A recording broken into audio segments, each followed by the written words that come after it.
Hello everyone, आज है 12 मार्च 2024 और जैसा कि आपको पता है हम डेली द हिंदू एनालिसिस और उसके साथ साथ इंडियन एक्सप्रेस और जितने भी इंपॉर्टेंट न्यूज़ होते हैं जिनमें इंपॉर्टेंट न्यूज़ होती है हमारे एग्जाम के पॉइंट ऑफ व्यू से उसका हम फैक्चुअल डिस्कशन करते हैं। तो चलिए स्टार्ट करते हैं। मैं राजेश भारद्वाज आप सभी का क्लैट प्रेप के ऑनलाइन प्लेटफॉर्म पर हार्दिक स्वागत करता हूँ।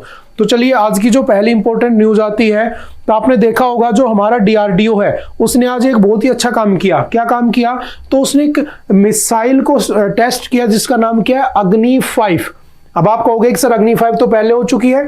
तो सबसे पहले समझना कि ये डीआरडीओ एक्चुअल में है क्या। डीआरडीओ हमारा क्या है, defence research and development organisation.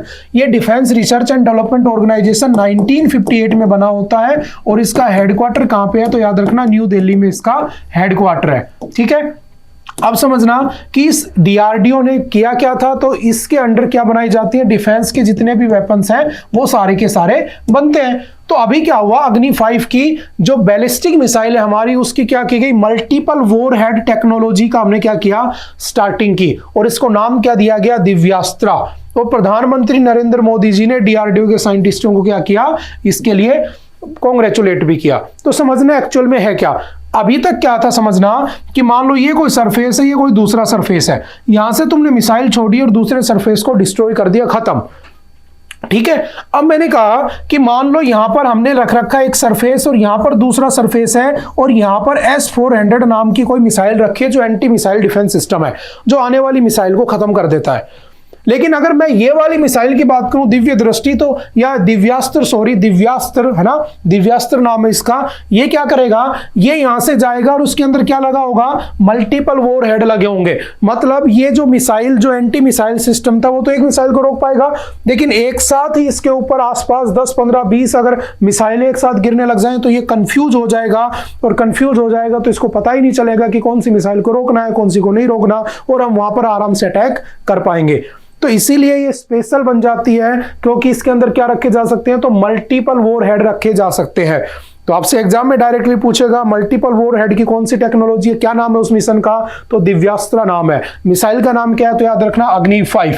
और अग्नि 5 कैसी मिसाइल है तो याद रखना हमारी इंटरकॉन्टिनेंटल बैलिस्टिक मिसाइल है। और इंटरकॉन्टिनेंटल बैलिस्टिक मिसाइल वो होती है जो किसी भी एक कॉन्टिनेंट के एंड पॉइंट तक पहुंच सके, या जिसकी डेफिनेशन एक्चुअल में होती है जो लगभग 5500 किलोमीटर की रेंज को क्रॉस कर ले। और जो अग्नि 5 है ये किसका पार्ट था तो याद रखना जो हमारे डॉक्टर एपीजे अब्दुल कलाम थे, जिनको हम मिसाइल मैन ऑफ इंडिया के नाम से जानते हैं। उन डॉक्टर एपीजे अब्दुल कलाम ने एक प्रोग्राम चलाया था, हमारे पास मिसाइल टेक्नोलॉजी नहीं थी, वो याद रखना इसरो को छोड़कर रिजाइन मारकर वो डीआरडीओ में आए थे 1980 में। और 1980 में आने के बाद उन्होंने एक प्रोग्राम चलाया था IGMDP, integrated missile development programme, और ये चला था 1983 के अंदर। और उसके बाद क्या हुआ, इन्होंने इसके अंडर एक प्रोग्राम चलाया पटना। पटना का मतलब क्या था तो समझना पृथ्वी, अग्नि, त्रिशूल, नाग और आकाश। क्या नाम रखा गया, पृथ्वी मिसाइल, A फॉर अग्नि मिसाइल, T फॉर त्रिशूल missile, N for Nag missile और A फॉर आकाश मिसाइल। और याद रखना त्रिशूल एंड आकाश क्या है, हमारे एंटी डिफेंस सिस्टम में काम करते हैं। पृथ्वी और अग्नि हमारी क्या है तो दोनों बैलिस्टिक और क्रूज मिसाइल जो होती है वो मिसाइल सिस्टम है। और जो हमारा नाग है ये हमारी क्या है, फायर एंड फॉरगेट मिसाइल होती है। ठीक है, जैसे प्रस्पिना, द्रुस्ट्रा इसके कॉमन नेम है। ठीक है, उसके साथ साथ इसको फायर एंड फॉरगेट भी कहते हैं और इसी को दूसरा नाम क्या है तो इसी को एंटी टैंक मिसाइल भी कहा जाता है। और ये सारे के सारे बनाता कौन है तो डीआरडीओ बनाता है। और सबसे पहली मिसाइल कौन से बनी थी तो याद रखना पृथ्वी फर्स्ट बनी थी। और ये बनाई कब गई थी तो 1988 में बनी थी।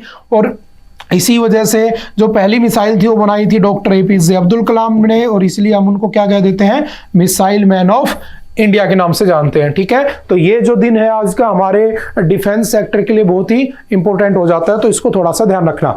उसके बाद चलते हैं नेक्स्ट न्यूज के ऊपर जो आज की इंपॉर्टेंट न्यूज है। देखो इंटरकॉन्टिनेंटल बैलिस्टिक मिसाइल की कुछ डेफिनेशन दे रखी है। ठीक है, अग्नि फर्स्ट, अग्नि सेकंड, अग्नि थर्ड, अग्नि 4, अग्नि 5। ठीक है, इसकी रेंज 700 से 1200 किलोमीटर, 2000 से 3500, ठीक है, 3000 से 5000, ये सब इसके अंदर लिखा हुआ है उसकी रेंज के भी यहाँ पर। ठीक है, जो लगभग 700 से कम होती है वो होती है शॉर्ट रेंज, और जो 750 किलोमीटर से ज्यादा होती है वो क्या होती है, लॉन्ग रेंज की मिसाइल मानी जाती है। उसके बाद चलते हैं China lashes out at PM's visit to Arunachal Pradesh. देखो अभी प्राइम मिनिस्टर हमारे कहां गए थे? अरुणाचल प्रदेश। और अरुणाचल प्रदेश में उन्होंने क्या किया, तो यहां पर आप लोगों के नाम सामने एक टनल दिख रही होगी, उन्होंने एक टनल का इनॉग्रेशन किया जिसका नाम क्या है? सेला टनल। क्या नाम है इसका? सेला टनल। तो आपसे सिंपल सा एग्जाम में पूछेगा सेला टनल कहां पर है, तो अरुणाचल प्रदेश में है। कितने किलोमीटर है? तो 1.5 किलोमीटर की टनल है, ज्यादा बड़ी भी नहीं है। और अगर पूछे कि कितनी हाइट पर है, तो 13,000 फीट की हाइट पर ये बनी हुई है।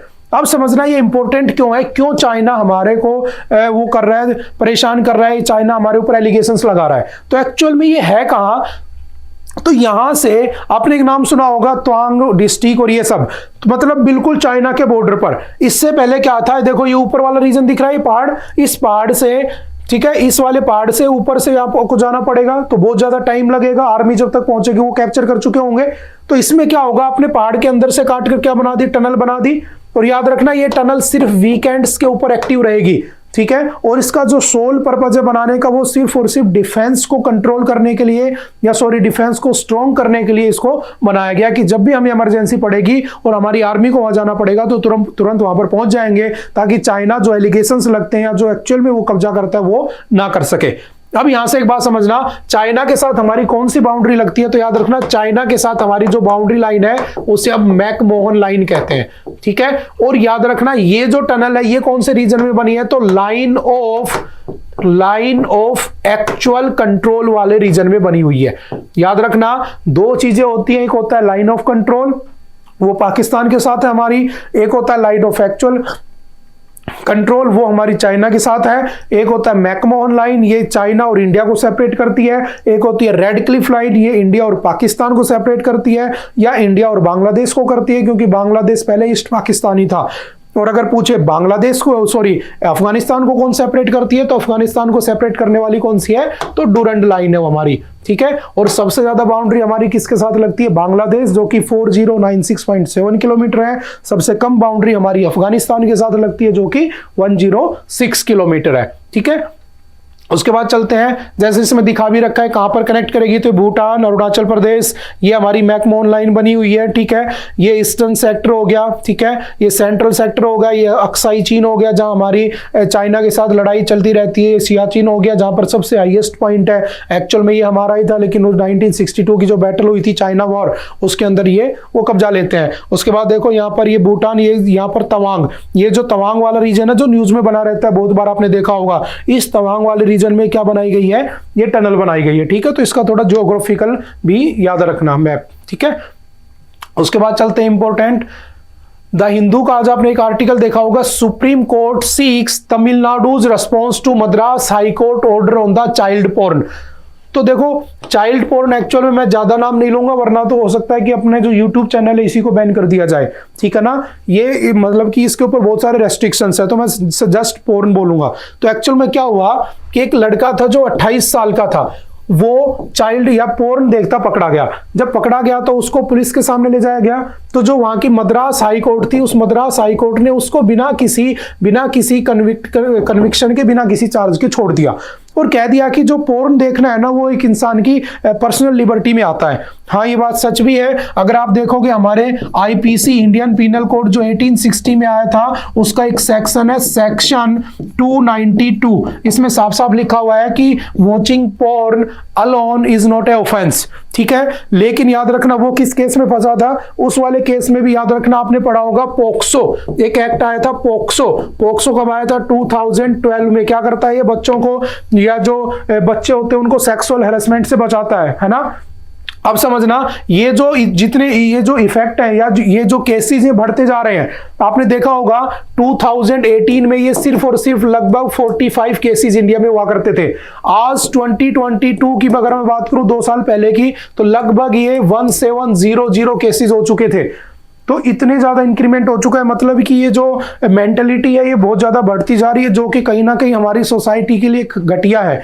हमें इस वाली चीज की तरफ जाने की बजाय हमें एक्चुअल में इधर ही नहीं जाना चाहिए, पोर्न की तरफ ही नहीं जाना चाहिए। तो कैसे उसको रोका जाएगा, सुप्रीम कोर्ट ने कहा कि मुझे जवाब चाहिए। जब तुम इस बच्चे के इस वाले इंसिडेंट पे ये कह रहे हो कि ये अलाउड है, तो तुम तो देश में किसको प्रमोट कर रहे हो? पोर्न को प्रमोट कर रहे हो। तो ऐसा नहीं होना चाहिए। तो सुप्रीम कोर्ट ने उससे जस्ट डिसीजन मांगा है। अब ये दोबारा से न्यूज में बनेगा, ध्यान रखना 2, 4, 5, 10 दिन, महीने, 20 दिन के अंदर, कि वहां से क्या डिसीजन आता है और क्या इसमें नए चेंजेस किए जाते हैं। ठीक है, इस बात को थोड़ा सा ध्यान रखना है। उसके बाद चलते हैं next. A tribe in the western Ghats in need of A lifeline. समझना, अगर मैं आपसे कहूं ये आपका क्या है? इंडिया। इस इंडिया में यहां पर जो माउंटेन रेंज है उसको कहते हैं वेस्टर्न घाट, और जो यहां पे माउंटेन रेंज है उसको कहते हैं ईस्टर्न घाट। और ये दोनों जहां पर मिलते हैं इसे क्या कहते हैं? तो इसे कहा जाता है नीलगिरी। इसको कहते हैं नीलगिरी। और यहां पर जो लास्ट माउंटेन रेंज है उसे कहते हैं कार्डामोन हिल्स, या इसको कहा जाता है इलायची की पहाड़ियां, कार्डामोन हिल्स। अब समझना कि यहां पर एक स्टेट है, कौन सा? तो मैं जस्ट समझा रहा हूं आपको, है ना। यहां पर कौन सा है? कर्नाटक। और यहां पर एक स्टेट है लास्ट में, केरल। ठीक है, अब इस कर्नाटक के अंदर, इन पहाड़ियों के अंदर एक ट्राइब रहती है जिसका नाम है फानी येरावा। आपको पता है कि ट्राइब्स इंडिया में लगभग 705 हैं। ट्राइब्स को ट्राइब्स अनाउंस करने का राइट सिर्फ और सिर्फ प्रेसिडेंट के पास है। ठीक है, और ट्राइब्स को स्पेशल राइट कौन से आर्टिकल में मिला हुआ है? तो कौन से शेड्यूल में? 80mm के जो शेड्यूल नंबर 6 के जो स्टेट है उनके अंदर ट्राइब्स को एक्चुअल में क्या दे रखा है? उनको ज्यादा राइट्स दे रखे हैं दूसरे स्टेट के कंपैरिजन में। इसलिए देखा होगा लद्दाख जाना चाहता है 80mm के अंदर, है ना, ताकि ट्राइबल राइट्स को प्रोटेक्ट किया जा सके, कल्चर को प्रोटेक्ट किया जा सके। अब क्या हुआ, ये जो फानी येरावा है ये कर्नाटक का वो है, सॉरी कर्नाटक का क्या है? ट्राइब है। अब क्या हुआ, ये कंप्लीटली डिपेंडेंट है किसके ऊपर? तो ये फॉरेस्ट के ऊपर डिपेंडेंट है। फॉरेस्ट एक्ट में कहा गया था, फॉरेस्ट एक्ट में, कि जो फॉरेस्ट में रहता है, जिनके दादा परदादा फॉरेस्ट में रहते थे, वो उस जमीन को एक्वायर कर सकते हैं और वहां से फल लकड़ियां बेचकर अपना काम चलाना, अपना जीवन चलाना उनके लिए अलाउड है। तो यहां पर ये लगभग 135 एकड़ की जो जमीन है उसके ऊपर कब्जा है, उसके ऊपर ये रहते हैं। अब क्या हुआ, धीरे धीरे इनकी जो सप्लाई थी या इनका जो प्रोडक्ट था वो बिकना बंद हो गया। तो इनको काम की तलाश में बाहर निकलना पड़ा एम्प्लॉयमेंट के लिए। जैसे रसिया गए थे कुछ दिन पहले, लोग मारे जा रहे हैं। तो ये जब बाहर निकले तो ये चले गए बिल्कुल नीचे, कौन सा स्टेट है? कर्नाटक के नीचे केरला। ये जैसे केरला में आ गए तो बॉर्डर पे रहते थे, तो ये लोग भी मलयालम जानते थे। जैसे हम लोग हरियाणा के बॉर्डर पे, तो हम भी थोड़ी राजस्थानी जानते हैं, हम थोड़ी हरियाणवी जानते हैं। तो राजस्थान वाले हरियाणवी जानते होंगे, यूपी वाले बिहार जानते होंगे, बिहार वाले यूपी वाले जानते होंगे। तो सेम यहाँ पर हुआ। तो ये वाले यहाँ की लैंग्वेज जानते थे, ये यहाँ पर पहुंच गए, काम करने लग गए। अब धीरे धीरे क्या हुआ, ये जो लोग थे ना, ये क्या हो गए, कल्चर को खत्म करने लगे। इन लोगों ने क्या किया, आपने पढ़ा होगा केरल में एक बहुत ही कॉमन चीज है शराब। सबसे ज्यादा पी जाने वाली चीज अगर केरल में है तो वह शराब। बहुत लोग पीते हैं, सुबह भी, दोपहर भी, शाम भी, खाने के बाद भी, एक ट्रेंड है वहां पे। इन लोगों ने भी क्या किया, दारू पीना सीख लिया। अब जब दारू पीना सीख लिया तो ये किसके अंदर आ गए? इनके अंदर ये जो ट्राइब है ना, इनकी लाइफ लाइन ही खत्म होती जा रही है। तो एक राइटर ने इनके ऊपर बहुत अच्छा पैराग्राफ लिखा है कि हमें इनको प्रोटेक्ट करना चाहिए, सरकार को कुछ करना चाहिए, वरना एक पूरा का पूरा जो कल्चर है, पूरी की पूरी जो ट्राइब है वो वैनिश हो जाएगी, वाइप आउट हो जाएगी, बर्बाद हो जाएगी। बात समझ में आ रही है? और हमारा जो कॉन्स्टिट्यूशन है उसका आर्टिकल 47 जो कि डीपीएसपी का है, वो क्या करता है, अल्कोहल को बैन करता है। ठीक है, कि स्टेट में अल्कोहल बैन होनी चाहिए। और आज के दिन कौन कौन से स्टेट में अल्कोहल बैन है? तो याद रखना, आपके बिहार में बैन है और उसके साथ आपके गुजरात में बैन है। यानी कि इन स्टेट को लगता था तो इन्होंने आर्टिकल 47 को यूज किया और बैन कर दिया। और याद रखना, आर्टिकल 47 को क्या कहा जाता है, तो गांधीयन प्रिंसिपल भी कहते हैं। गांधी जी का सपना था कि ये आर्टिकल होना चाहिए, शराब पर रोक होनी चाहिए। ठीक है, तो ये गांधीयन प्रिंसिपल में भी आता है। ट्राइब्स को थोड़ा सा ध्यान रखना है। और मैंने अभी कहा था भारत में बहुत सारी ट्राइब्स हैं। जैसे देखो, जम्मू कश्मीर में बद्दी, ठीक है, गद्दी, बकरवाल, इस यहाँ पर गद्दी, गुज्जर, किन्नर, थारू, भाटिया, ठीक है, जौनसारी, कोल, बोक्सा, राजी, खासा, भूरिया, कारवाड़, मंजी, चकमा, मिकीर, कचाई, हर स्टेट की अलग अलग है। तो तुम्हें सब स्टेट की रटनी नहीं है, जो न्यूज में हो ना उसको ध्यान रखना है बस। ठीक है, इस बात को ध्यान रखना, कहीं तुम सबके सब रटने बैठ जाओ। जो न्यूज में बनी हुई हो उसी को ध्यान रखना। जैसे हट्टी कम्युनिटी हिमाचल प्रदेश, उसको एसटी का स्टेटस मिल गया। ठीक है, जम्मू कश्मीर की 4 कम्युनिटी मांग रही थी। ठीक है, ऐसे ध्यान रखना है। ओके, उसके बाद चलते नेक्स्ट। नेक्स्ट न्यूज आती है हमारी, every village to have agriculture credit societies by 2027। देखो आप इनको जानते होंगे, कौन है? Home minister. इन्होंने कहा है कि जो हर गांव है ना, उस गांव में एक सोसाइटी बनेगी, उस सोसाइटी का नाम होगा एग्रीकल्चरल क्रेडिट सोसाइटी, और 2027 तक बन जाएगी। अब याद रखना, सोसाइटी बनाना किसके, कौन से आर्टिकल के अंडर आता है? तो आर्टिकल 43 के बी में लिखा हुआ है कि कोऑपरेटिव सोसाइटीज को स्टेट प्रमोट करेगा। उसके साथ साथ आर्टिकल नंबर 19 के 1 के 3 में या सी में लिखा हुआ है कि यूनियन बना सकते हो, या आप लोग क्या कर सकते हो? कोऑपरेटिव सोसाइटीज बना सकते हो। तो अब क्या हुआ एक्चुअल में, ये है क्या समझना कि मान लो किसान है, रूरल इलाके में रहता है, ठीक है, उसका सेंट्रल में जो हायर ऑफिसर्स हैं उनके साथ कोई लिंक ही नहीं है, तो इनको लिंक कर दिया गया कि इसको क्या चाहिए रूरल इलाके में, किसान को फर्टिलाइजर चाहिए, इसको अनाज उगाने के लिए क्या क्या चाहिए, बीज चाहिए, क्या चाहिए इसको, इसकी डिमांड करेगा सोसाइटी से, सोसाइटी इसकी बात को पहुंचाएगी कहां तक? हायर अथॉरिटीज तक। वो यहां तक पहुंचाएंगे तो कहीं ना कहीं अल्टीमेटली हमारी क्या हो जाएगी, जो हमारी एग्रीकल्चर है उसके अंदर बूस्ट देखने को मिलेगा। ठीक है, तो बस उसके पॉइंट ऑफ व्यू से इसको याद रखना। और एग्रीकल्चर की बात आ रही है तो एमएसपी आपने देखा होगा, मिनिमम सपोर्ट प्राइस बहुत ज्यादा न्यूज में है, अभी भी प्रोटेस्ट चल रहा है, रेल रो को प्रोटेस्ट स्टार्ट कर दिया उन लोगों ने। ठीक है, स्वामीनाथन जी जिन्होंने कहा था कि जो एमएसपी है वो C2 प्लस 50% होनी चाहिए, उनकी भी डेथ हो चुकी है, उनको भारत रत्न भी मिल चुका है। तो ये सारी की सारी जो मर्ज वाली न्यूज है इनको थोड़ा सा हमें ध्यान रखना है। ठीक है, उसके बाद चलते हैं next. PM disburses 8,000 crore loans at Sashakt Nari विकसित भारत प्रोग्राम। मोदी जी ने एक प्रोग्राम स्टार्ट किया सशक्त नारी, और उसके लिए 8,000 करोड़ लोन दिए जाएंगे। और कैसा लोन होगा? तो याद रखना, ग्रुप में लोन दिया जाएगा। ग्रुप का लोन मतलब क्या है कि मान लो 10 लोगों को लोन दे दिया, अगर एक भाग गया तो बाकी 9 की जिम्मेदारी है कि उसका लोन तुम वापस करोगे। तो इससे क्या होगा? पैसा डूबने का डर नहीं रहेगा। ठीक है, और ये किसके लिए किया जा रहा है? नारीज के लिए, यानी वुमेन्स के लिए। और अभी कुछ दिन पहले मोदी जी ने एक स्कीम भी लॉन्च की थी, लखपति दीदी, शायद याद होगा। इनका टारगेट है कि 1 साल के अंदर लगभग 3 करोड़ वुमेन्स ऐसी हो जो साल के 1 लाख रुपए कमाती हो, तो लखपति दीदी क्रिएट करने का इनका एक प्रोग्राम भी आया था। ठीक है, अब समझना ये क्या है, तो ये किसके लिए? ये है सेल्फ हेल्पिंग ग्रुप के लिए। अब आप कहोगे कि सर सेल्फ हेल्पिंग ग्रुप क्या होता है? तो समझना 1992 में बना था। इसमें वो वुमेन शामिल हैं जो क्या करती हैं? अपने खुद का काम करती हैं। जैसे मान लो कोई अचार पापड़ बना के बेच रही है, कोई मान लो कोई प्रोडक्ट बना के बेच रही है, तो इसको एक मल्टी सिटी पर, मल्टी स्टेट तक पहुंचाने के लिए भी सरकार ने लास्ट टाइम एक ऐप लॉन्च किया था, ई सरस ऐप। ठीक है, सेम ऐसे ही इनके डिजिटलाइज करने के लिए ई शक्ति प्रोग्राम भी चलाया गया था, जो सेल्फ हेल्पिंग ग्रुप की जो लेडीज होती हैं उनको प्रमोट करने के लिए, ताकि जो रूरल इकोनॉमी है ना उसको बूस्ट किया जा सके। क्योंकि एक्चुअल में रूरल इकोनॉमी के अंदर इनके पास कोई काम नहीं है। शहरों की तरह थोड़ी ना कि किसी भी कंपनी में काम कर लिया जाएगा, गाँव में क्या है, तो इनको कुछ जो ये प्रोडक्ट बना सकते हैं उसको प्रमोट किया जा सकता है बस। ठीक है, तो इसी के लिए मोदी जी ने 8,000 करोड़ रुपए का लोन डिसबर्स किया, इसको भी थोड़ा सा ध्यान रखना। नाम क्या है इसका? विकसित सशक्त नारी विकसित भारत प्रोग्राम। ठीक है, उसके बाद चलते हैं next. Chinese researchers uncover secret behind adult fireflies. अब देखो, आपने ये देखा होगा अडल्ट फायरफ्लाइज, मैं आपको बता देता हूं क्या होता है। आपने नाम सुना होगा जुगनू। रात को ये क्या करते हैं? चमकते हुए घूमते रहते हैं ना। तो ये एक्चुअल में इनके पीछे का रीजन क्या है, वो चाइनीज रिसर्चर्स ने अनकवर कर दिया है। तो तुम्हें बस इसका साइंटिफिक नेम मुझे बताना है कमेंट करके कि क्या है। और उन्होंने क्या अनकवर किया है कि जब ये मेल और जो फीमेल जो बीटल्स होती हैं, तो रात को क्या होता है, जब मेल और फीमेल बीटल्स आपस में जब मेटिंग के लिए एक दूसरे के पास पहुंचते हैं, तो वो क्या करने लगते हैं? टिमटिमाने लगते हैं बस। ठीक है, ये उसका कॉन्सेप्ट इन्होंने बताया सिंपल सा, हमें इससे कोई मतलब नहीं है। एनवायरमेंट के पॉइंट ऑफ व्यू से तुम्हें ये बताना है कि ये इसका साइंटिफिक नाम क्या है, दैट्स इट। ठीक है, उसके बाद चलते हैं नेक्स्ट।